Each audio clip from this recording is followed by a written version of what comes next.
What would happen if the world became so corrupt, so violent, and so far from God that judgment was the only answer left? Imagine living in a time when every heart was filled with wickedness and humanity had completely forgotten its Creator. The Bible tells us there was a moment in history when God looked at the earth and was grieved in his heart. But even in a world drowning in sin, one man stood out. His name was Noah. And because of his obedience, the story of humanity did not end. It began again. The sin that began with Adam did not remain in Eden. It spread across the earth generation after generation until the world was filled with violence and corruption. And God saw that every inclination of the human heart was continually evil, and he was deeply grieved. But Noah found favor in the eyes of the Lord.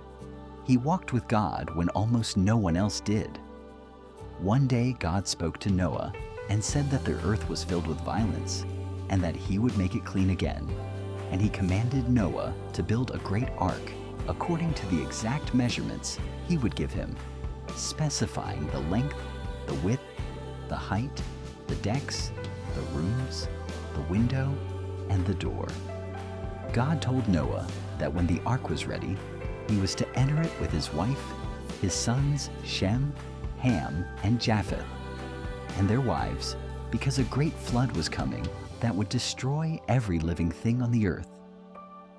Noah obeyed without hesitation, even as the world around him continued in wickedness, and when the ark was complete, God instructed him to bring 2 of every kind of animal and bird into it, along with enough food to sustain them for many months.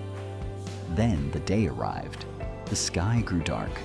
The rain began to fall, and Noah and his family entered the ark, followed by the animals, and the Bible tells us that God himself shut them in.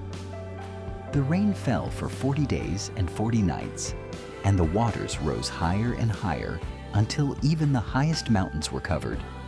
Yet the ark floated safely on the surface of the deep waters, while everything outside perished. After the rain stopped, the floodwaters continued to cover the earth for many days, but slowly they began to recede, and at last the ark came to rest on the mountains of Ararat. After 40 days, Noah opened the window of the ark and sent out a raven, which flew back and forth over the waters, and later he sent out a dove, but it returned because it found no place to rest. A week later, he sent the dove again, and this time it came back with a fresh olive leaf in its beak, a sign that life was returning to the earth.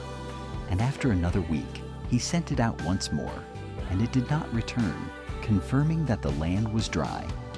Then God told Noah and his family to leave the ark, and they stepped onto a new, cleansed earth.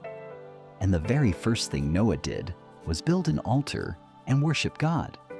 God was pleased with Noah's obedience and worship, and he made a covenant, promising that never again would he destroy the earth with a flood, and that as long as the earth remained seed time and harvest, cold and heat, summer and winter, day and night would never cease. And as a sign of this promise, God set his rainbow in the clouds. And every time we see a rainbow in the sky, we remember that even after judgment, God's mercy remains, and his promises endure forever.